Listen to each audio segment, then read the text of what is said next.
आगम में कहा गया है,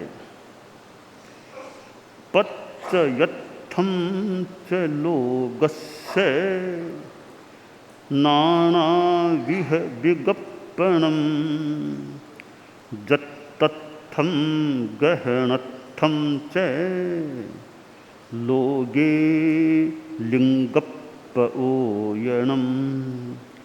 अह भवेप इन्नाउ मोक्ष सभूय साहणे नाणं च दंशनं चैव चरितं चैव निच्छये।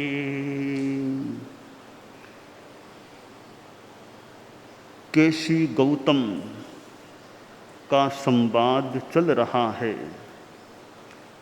और केशी कुमार श्रमण के द्वारा जो चतुर्याम और पंच शिक्षित धर्म के संदर्भ में क्या कारण है, अलग अलग क्यों जिज्ञासा या बात व्यक्त की गई और महान ऋषिवर गौतम ने उसका उत्तर दिया, मानो समाधान दे दिया। समाधान मिला तो एक मानो केशी की प्रमोद भावना अभिव्यक्त हुई। साहु गोयम पन्नाते, गौतम जी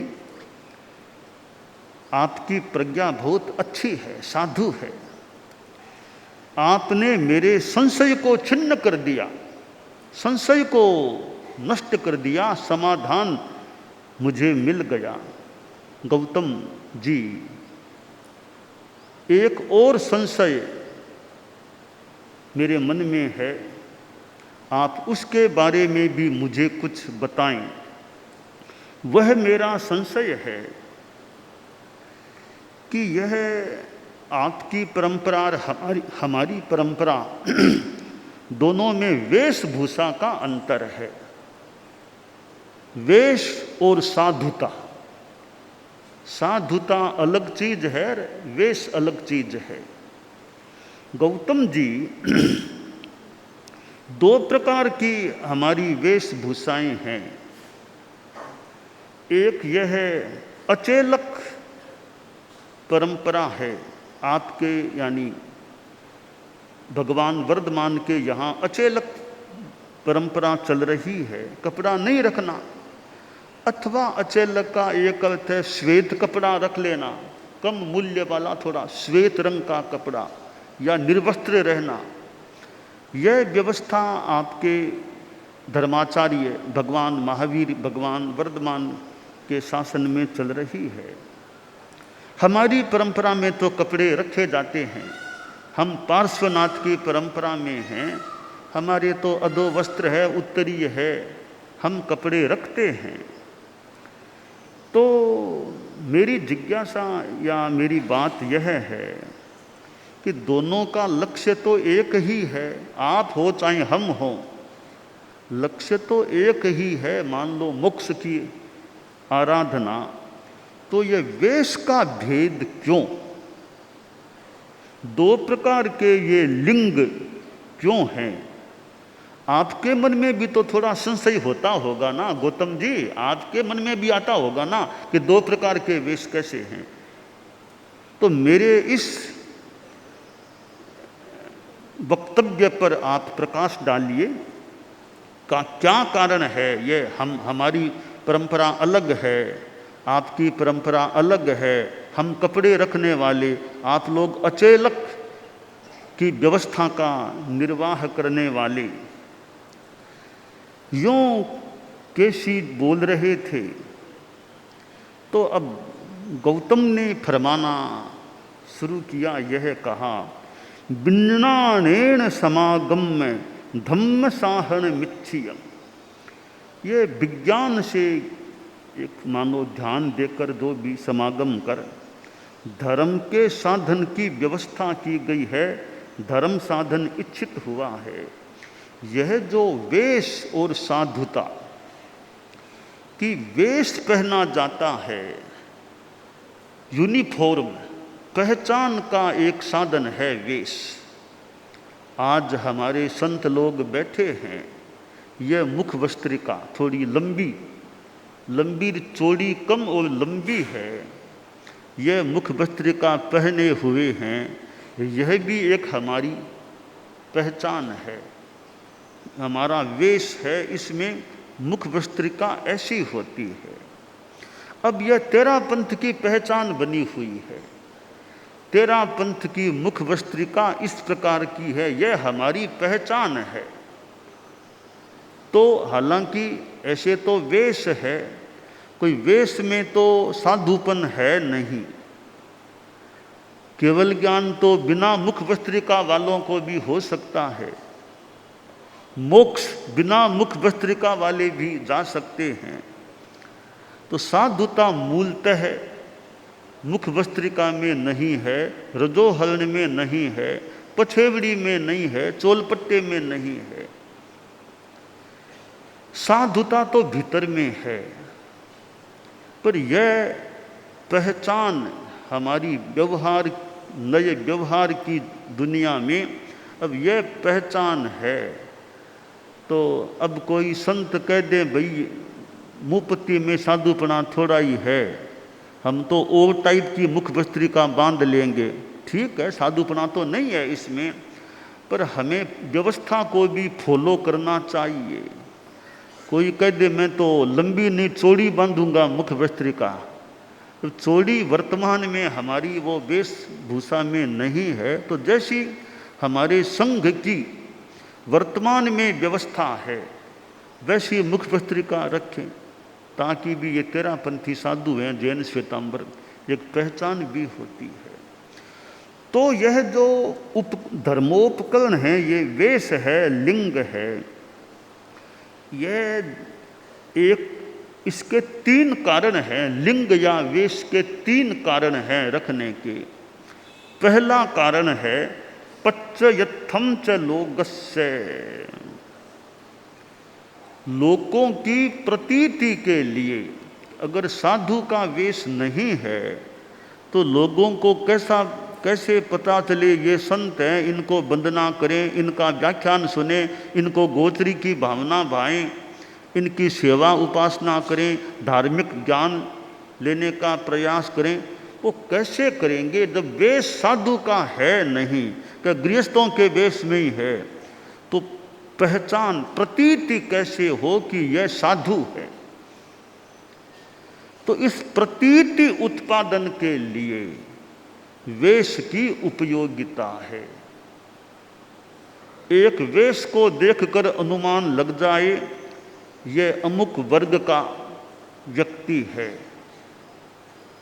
बस ये सफ़ेद कपड़े हैं, ऐसी मुख वस्त्रिका है, चारों संप्रदाय के संत बैठे हैं, दिगंबर आमनाय के भी कार्यक्रम में हैं, मूर्ति पूजक श्वेतांबर के भी हैं, थानकवासी भी हैं, श्वेतांबर तेरापंथी भी, चारों संत बैठे हैं। फोटो भी सामने आती है, भी ये तो तेरापंथी साधु लग रहे हैं, मुख वस्त्रिका ऐसी, ये थानकवासी, ये मूर्ति पूजक है, मुख वस्त्रिका बंधी हुई नहीं है, और ये दिगंबर हैं, निर्वस्त्र हैं। तो वेश से, बाह्य परिवेश से आसानी से पहचान हो जाती है कौन किस संप्रदाय का साधु है। और कोई अन्य रंग के वस्त्रों में है तो भी ये तो जैन नहीं है, कोई नॉन जैन सन्यासी लगते हैं, जैन तो नहीं है ये। तो वेश से पहचान होती है। अब साधु का वेश देखा तो गृहस्थ मिलेंगे, मथेन बंदामी महाराज वंदना कर लेंगे, क्योंकि साधु का वेश है। अब कोई गृहस्थ के वेश में साधु है, उसका पता कौन है, तो कौन वंदना करेगा? तो पहला कारण है इस लिंग का, वेश का, पच्चयत्थम च लोकस्य, लोक की प्रतीति, लोक के प्रत्यय के लिए यह वेश की परिकल्पना, वेश की व्यवस्था की गई है। दूसरी बात है जत्तथम, यात्रार्थम, यह जीवन यात्रा चलानी है, तो उसमें भी यह वेश सहायक बनता है। अब सर्दी है थोड़े गर्म कपड़े पहन लिए, साधु के उचित गर्म कपड़े पहने हुए सर्दी से बचाव हो जाए।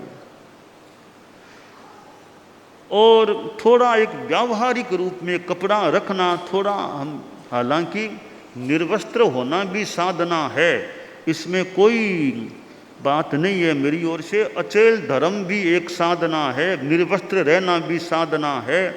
और आगम में तो प्रशस्त बताया गया है, यह अचेलता को प्रशस्त बताया गया है, तो इसमें कोई विरोध की बात नहीं। भी कपड़े नहीं रखना तो इसमें कोई साधुता खंडित नहीं होती, कपड़े छोड़ने से कोई साधुता खंडित नहीं हो जाती है, तो वह तो एक साधना हो सकती है भी कपड़े नहीं रखना। तो ठीक है, बाद में अपने अपने संप्रदाय की व्यवस्था बन जाती है, बन सकती है, तो कपड़े न रखना भी साधना है, कम कपड़े रखना भी एक संयम की साधना हो सकती है। तो ये अचेल धर्म की साधना जो पुरुष साधु कर सकते हैं, तो यह तो अचेलता भी पहचान है। कोई साधु होगा, कोई निर्वस्त्र अचेल साधु है, कोई दिगंबर साधु होगा जो सामने आ रहे हैं, तो निर्वस्त्रता से भी एक पहचान हो सकती है कि ये साधु लग रहे हैं, निर्वस्त्र अचेल रूप में आ रहे हैं। तो ये लोक की प्रतीति के लिए और फिर यात्रा के लिए, यानी जीवन यात्रा के लिए, तो उसमें भी कपड़े भी जीवन यात्रा में सहयोगी बन सकते हैं। और सर्दी बुखार आदि आदि है तो कपड़े हैं तो थोड़ा बचाव हो, बाकी तो मनोबल है तो निर्वस्त्र भी तो जीवन तो जीते ही हैं, वो भी बिना कपड़े वाले भी जीवन तो जीते ही हैं, उनकी अपनी व्यवस्था हो सकती है। अब हमारे संतों के कोई हीटर लगाओ, कोई आपवादी को तो छोड़ दें, कोई बाकी अब हमारे संतों व्यवस्था में अब कहाँ हीटर है, तो ये हमारी अपनी सचेलता की व्यवस्था है। तो सचेल व्यवस्था में हम एक सामुदायिक जीवन जीते हैं, हालांकि अचेल भी समुदाय में रहते हैं, समाज में रहते हैं, प्रवचन करते हैं, वो कोई बात नहीं है, हो सकता है। हमारी परंपरा में हमने जो श्वेतांबर आगमों से जो ये स्वीकार किया है साधना का क्रम, जैसा कि आचार्य भिक्षु ने भी फरमाया था भी कि आप कपड़े छोड़ दो, कि कपड़े हम श्वेतांबर आगमों के अनुसार चल रहे हैं तो वहाँ कपड़ों की आज्ञा है। कभी वो हमारी आस्था बन जाएगी अचेल वाली, तो कभी, अभी तो हम श्वेतांबर आगमों के अनुसार चल रहे हैं, उसमें कपड़ों की आज्ञा है। तो हम भी श्वेतांबर आमनाय के आगम से चलने वाले हैं मान लो, तो वहाँ कपड़ों की भी हमें आज्ञा है, अनुमति है। तो जीवन यात्रा के निर्वाह के लिए भी यह लिंग है, वेश है जो भी। और तीसरी बात बताई है गहनत्थम, ग्रहणार्थम, कि साधु को भान होता रहे मैं साधु हूँ, मैं साधु हूँ, मैं गृहस्थ नहीं हूँ। तो ये वेश लिंग जो साधु का है वह हमें भान कराए, समणोहम समणोहम, अरे मैं साधु हूँ, मैं साधु हूँ ना, मैं ये काम कैसे करूँ, मैं ये काम कैसे करूँ, मैं साधु हूँ, ये भान आ सके कि मैं साधु हूँ। तो मेरी मुख वस्त्रिका बंदी हुई है, मेरी पछेवड़ी है, चोलपट्टा है, तो मैं तो साधु हूँ ना, मेरे पास तो प्रमार्जनी है, रजोहरण है, मैं ऐसा काम कैसे करूँ, ना ना मैं साधु हूँ ना, साधु के वेश को कैसे लजा दूँ मैं। अब यह प्रेरणा कभी कभी इस वेश के कारण से मन में आ सकती है। तो यह भी एक प्रयोजन है कि गृहस्थों से हटकर साधु का अलग वेश होता है, तो साधु को भान होता रहे कि मैं साधु हूँ, मैं साधु हूँ। तो ये इधर उपकरण हैं, ये हमारी साधना में सहायक प्रमार्जनी है, रजोहरण है, अहिंसा की साधना में सहायक है, ये मुख वस्त्रिका है।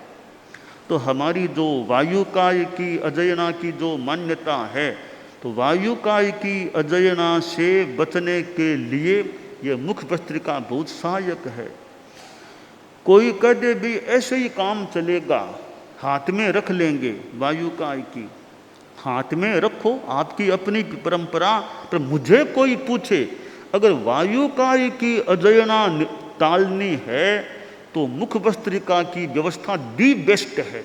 यानी एकदम हाथ निर्वाले खाली हैं, अब हाथ में रखना है, एक हाथ तो इसमें लग गया, अब हाथ एक ही बचा काम करने के लिए, मुख भस्त्रिका बांध ली, दोनों हाथ खाली हैं, दोनों हाथों से भले काम करो। और कोई कभी कपड़ा दूर हो जाए, कुछ हो जाए, मुख भस्त्रिका दूर नहीं होती है, प्रायः दूर नहीं होती है, एक व्यवस्थित रहती है। पर कई बार मुख भस्त्रिका हमारे व्यवस्थित नहीं होती, कभी कभी संत और हम लोग हैं नीचे पड़ती है, बार बार वो नीचे पड़ती रहती है, वापिस हाथ से ऊंचा करो, फिर हाथ से ऊंचा करो, ऐसे कभी कभी हो जाता होगा। तो मुख भस्त्रिका थोड़ी व्यवस्थित अगर रह सके तो बार बार नीचे नहीं पड़े वो, बाकी तो कई बार ऐसी वो बन जाती है ढीली, डोरा ढीला हो तो नीचे पड़ती रहती है। तो मुख भस्त्रिका का डोरा एकदम व्यवस्थित हो, बहुत ज़्यादा काठा नहीं हो, बहुत ज़्यादा ढीला नहीं हो, एकदम ढीला भी नहीं, एकदम कसा हुआ काठा नहीं, तो मुख भस्त्रिका एक व्यवस्थित रह सके। तो मुख भस्त्रिका भी हमारी पहचान है। और गृहस्थों के सामने सामान्यतया बिना मुख भस्त्रिका के बैठना नहीं चाहिए, रहना नहीं चाहिए, मुख भस्त्रिका बांध करके बैठें। सेवा कराना है, मुख भस्त्रिका बांध करके सेवा कराएं, तो वो हमारी अच्छी वेशभूषा, अच्छी एक व्यवस्था रह सकती है।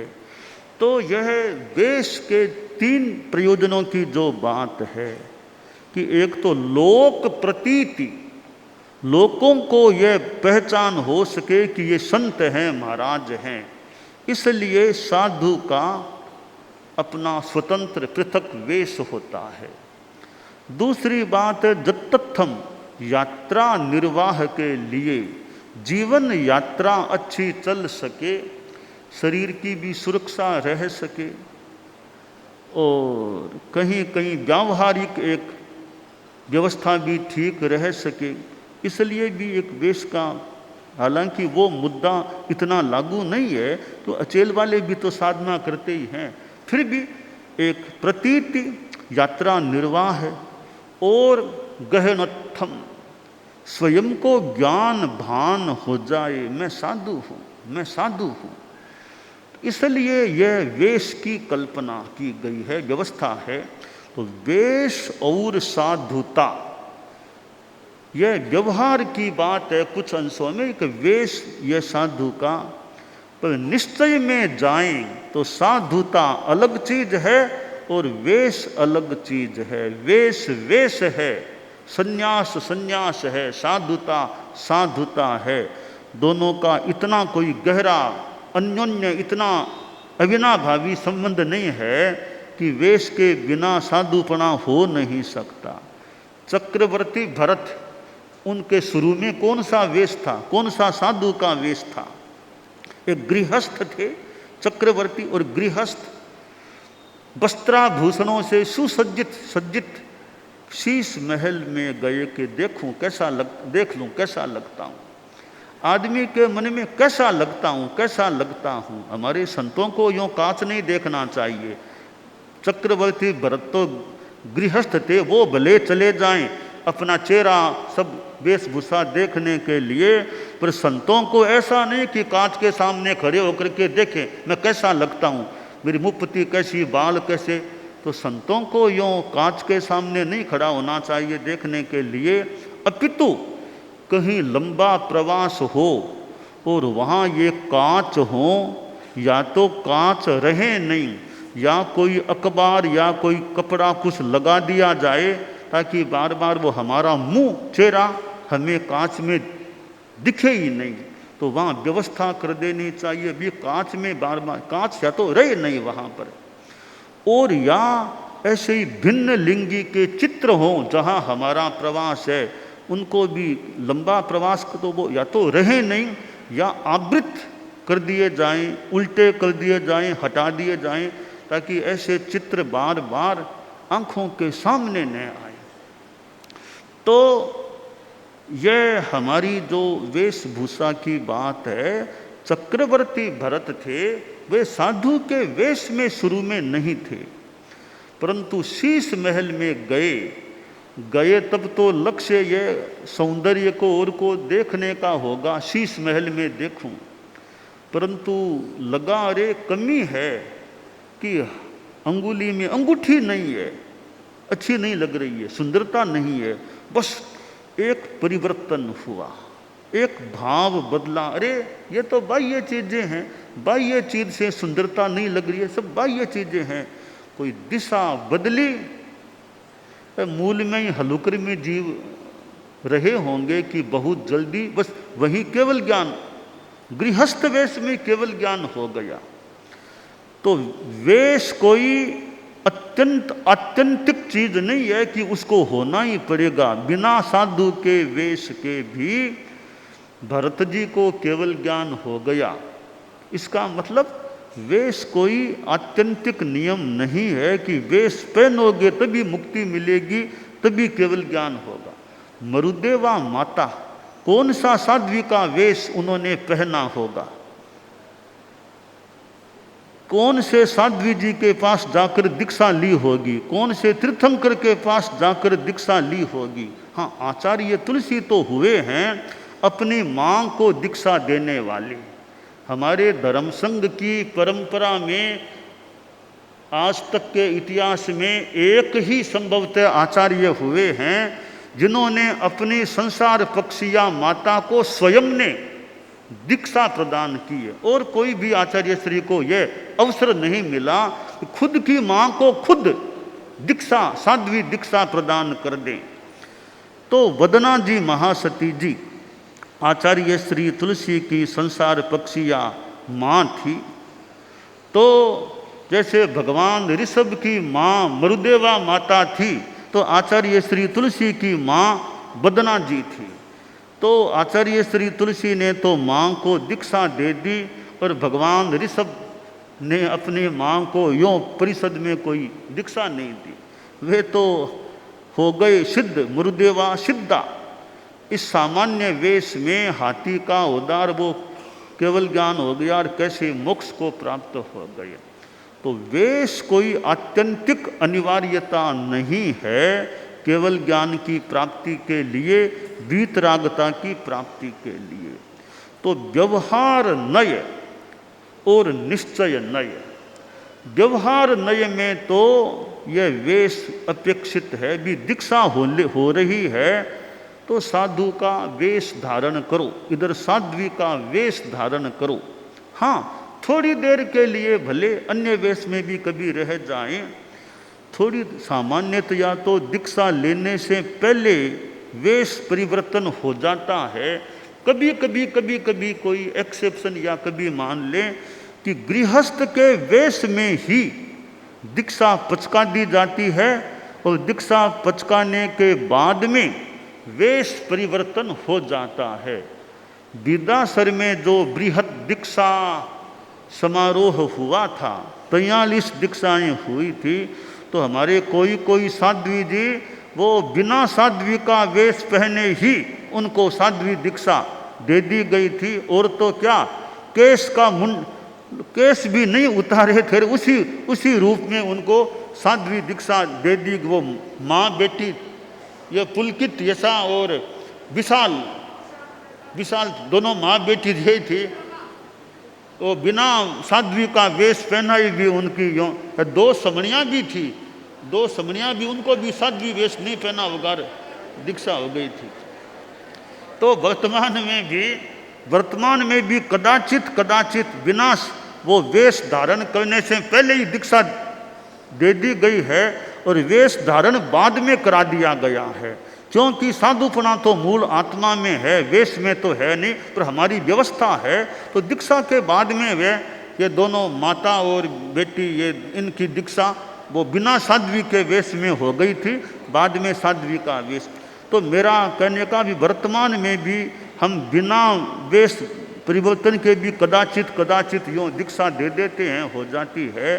तो वेश और साधुता, साधुता की अनिवार्य शर्त वेश नहीं है, पर व्यवहार में हम वेश को भी अपना उचित महत्व हम देते हैं, देना चाहिए कि साधु दीक्षा लेनी है तो साधु का वेश भी धारण होना अपेक्षित है, तब फिर साधु की दीक्षा हो जाए।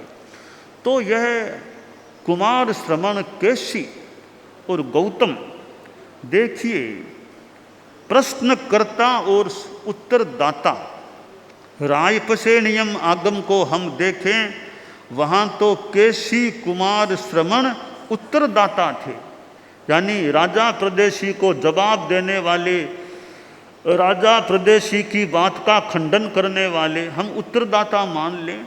कुमार श्रमण केशी या केशी कुमार श्रमण रायपसेनियम में उत्तरदाता के रूप में है।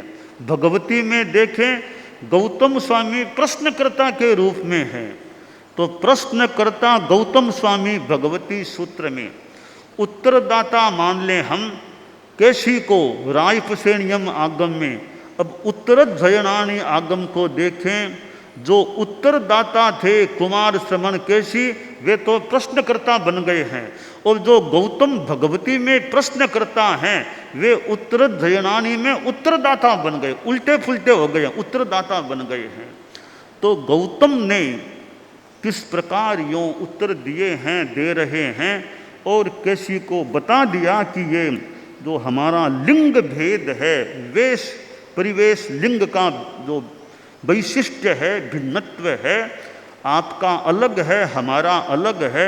हम भगवान महावीर की परंपरा में हैं, अचेल धर्म वाले, आप भगवान पार्श्व की परंपरा के सचेल यानी वस्त्र रखने वाले हैं, और भगवान महावीर के वर्तमान में अचेल भी हैं और थोड़ा श्वेत वस्त्र वाले ऐसे भी हैं, तो कुल मिला के वो अचेल की कोटि में मान लें उसको।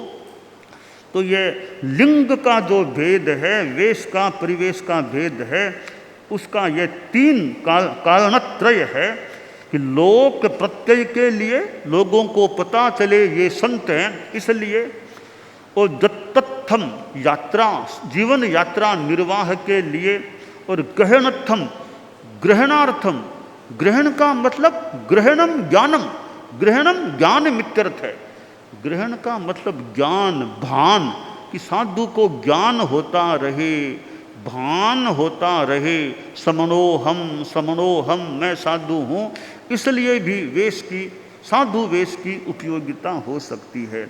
तो फिर भी यह व्यवहार जगत की व्यवस्था है, पर निश्चय में देखा जाए, अह भवे पिन्नाउ मोक्ष सभूय साहणे, नानम च दंसनम चेव चरितम चेव निश्चय। निश्चय नय में साधुता वेश नहीं है, तो क्या है? मोक्ष का सद्भूत साधन ज्ञान दर्शन चारित्र, यह साधुता है। तो वेश के बिना तो मुक्ति हो सकती है, वेश के बिना तो मुक्ति हो सकती है, पर ज्ञान दर्शन चारित्र के बिना मुक्ति नहीं हो सकती। कोरा वेश पहन लेंगे कोई कल्याण नहीं, ज्ञान दर्शन चारित्र नहीं है तो वेश के आधार पर नेवर, मानो कभी भी मुक्ति नहीं मिल सकती। तो for salvation, for emancipation, it is necessary, compulsory to have knowledge, faith and character, कि मोक्ष प्राप्ति के लिए यह कंपल्सरी है, अनिवार्य है, पक्की शर्त है, ज्ञान दर्शन चारित्र होना ही पड़ेगा, उसके बिना कोई विकल्प नहीं है दूसरा, और कोई विकल्प है ही नहीं, निर्विकल्प बात है। ज्ञान दर्शन चारित्र है तो मुक्ति मिलेगी, वरना नहीं मिलेगी। तो गौतम ने फरमाया है कि निश्चय में तो यह साधुता है, वो ज्ञान दर्शन चारित्र है, और व्यवहार में यह साधु का वेश भी रखा जाता है, उसकी उपयोगिता भी यूँ है। तो हम वेश और साधुता, इन दोनों का अपना अपना जो एक उपयोगिता का क्रम है, कि साधुता ज्ञान दर्शन चारित्र है, वह निश्चय नहीं की बात है, उसके बिना मुक्ति हो ही नहीं सकती। भले ऋषभ भगवान के साधु हो, भले 22 तीर्थंकरों के साधु हो, भले ये भगवान महावीर के साधु मान लें, फिर आगे चलें, भले आचार्य भिक्षु के साधु हों, ज्ञान दर्शन चारित्र तो अनिवार्य शर्त है एक समान। चाहे तीर्थंकरों का युग हो, चाहे और किन्हीं का युग हो, यह एक समान शर्त है। ज्ञान दर्शन चारित्र तो होना ही पड़ेगा, उसके बिना मुक्ति नहीं मिलेगी। हाँ, वेश में कदाचित अंतर पड़ सकता है कि बिना साधु का वेश पहने भी केवल ज्ञान भी हो जाए और मुक्ति भी मिल जाए। मरुदेवा माता जैसे प्रसंग हैं, भरत जी के प्रसंग हैं, तो बिना साधु का वेश पहने भी कल्याण हो सकता है। वर्तमान में जो जिस संप्रदाय की अपनी अपनी वेश की व्यवस्था है, तो हम भी अपने संप्रदाय की जो वेश व्यवस्था है उसके प्रति भी अपना ध्यान रखें। भी हमारी यह व्यवस्था है, बाहर जाएं तो कपड़ा ठीक तरह पहन करके जाएं। हमारे संत लोग हैं कि बाहर जाना है गोचरी तो पछेवड़ी बंधी या नहीं बंधी, पछेवड़ी बांधते हैं या नहीं, यह छोटा सा अदिया पड़ा, लो चलो गोचरी। अरे भाई, डेरों में गोचरी जा रहे हो, इधर उधर फ्लैट में या गांव आसपास जाओ तो पछेवड़ी के गांठ लगा करके जाओ, कहीं गांठ रहे ना, अच्छी तरह पछेवड़ी रहे। ऐसे ही छोटा सा वदिया ओढ़ लिया और गोचरी चलो, तो वो थोड़ा हमारी वेश पछेवड़ी गांठ लगा के जाने से जितनी व्यवस्थित रहती है प्राय, ऐसे कोरा अदिया डाल लिया तो वो उड़े करे, कहीं उगड़ जाए, कुछ हो जाए।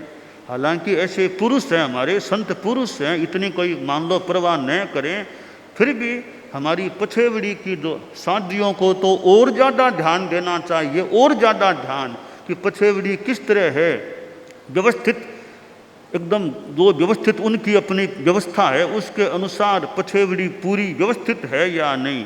आर्या व्याख्यान में बैठे कपड़े व्यवस्थित हैं या नहीं आर्या के, तो साध्वी को तो ज़्यादा ध्यान देना, संतों को भी ध्यान दें। फिर संतों को फिर भी संत पुरुष हैं, मान लो वे संत पुरुष हैं, पर साध्वी निर्ग्रंथी आर्या को ज़्यादा ध्यान देना चाहिए कि ठिकाने में भी पुरुष लोग आए हैं तो किस प्रकार कपड़े हैं, बाहर जाएं तो कपड़े कैसे हैं, व्याख्यान में आए बैठे तो कपड़े व्यवस्थित हैं या नहीं।